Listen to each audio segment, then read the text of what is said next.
Assalamualaikum warahmatullahi wabarakatuh. Perkenalkan, nama saya Yani Husabitul Bari dengan NIM 112111073. Di sini saya akan yang pertama akan menjelaskan bagaimana tentang sejarah, kemudian pengertian dari perbankan syariah, dan juga apa sih perbedaan dari perbankan syariah dan konvensional.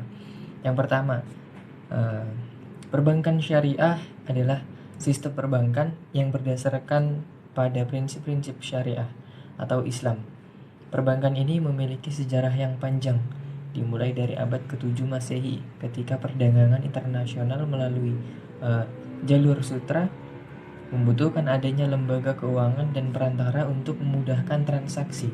Pada saat itu, para pedagang muslim telah mengembangkan instrumen-instrumen keuangan seperti marabaha, jual beli dengan margin, dan mudharabah bagi hasil, sehingga terbentuklah bank-bank awal di Baghdad.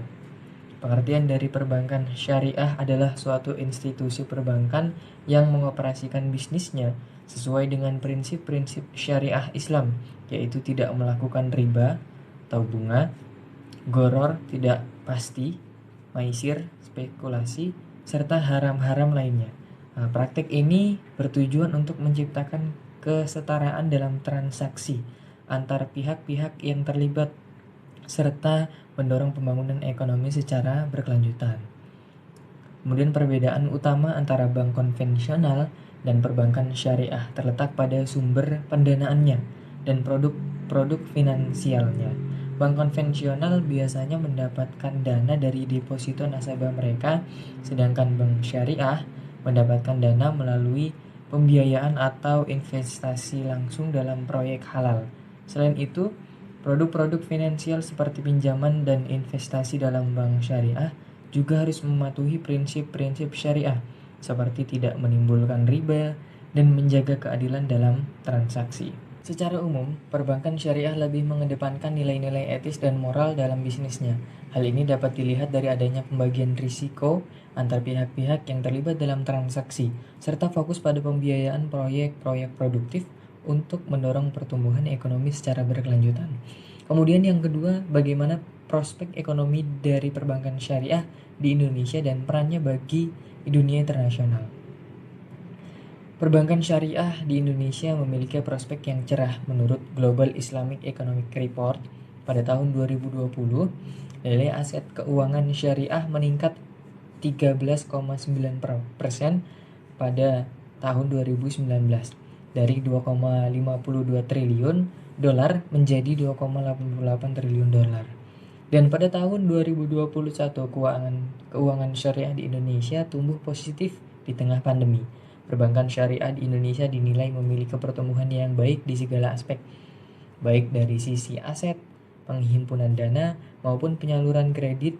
Kinerja perbankan syariah pada tahun ini tumbuh lebih tinggi dibandingkan dengan perbankan konvensional. Perbankan syariah di Indonesia juga memiliki peran penting bagi dunia internasional. Indonesia merupakan negara dengan populasi muslim terbesar di dunia dan memiliki potensi besar dalam pengembangan keuangan syariah.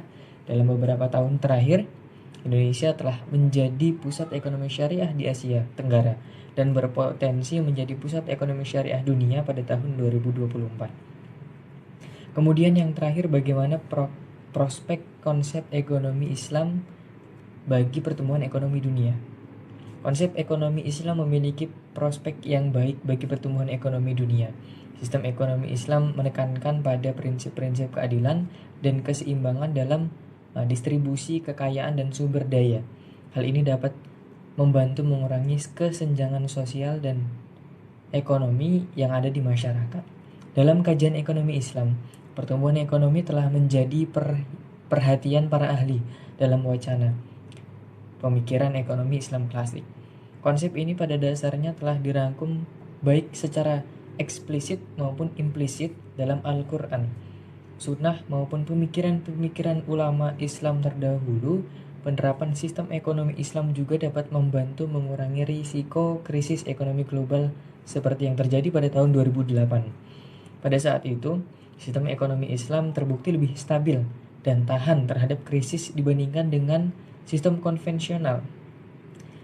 Dalam prakteknya, penerapan sistem ekonomi Islam dapat dilakukan melalui berbagai lembaga keuangan syariah seperti bank syariah dan koperasi syariah. Lembaga-lembaga ini bertujuan untuk menciptakan keadilan dan diharapkan dapat mengembangkan koperasi syariah yang dibutuhkan oleh masyarakat kecil. Sekian dari saya. Terima kasih atas perhatiannya. Assalamualaikum warahmatullahi wabarakatuh.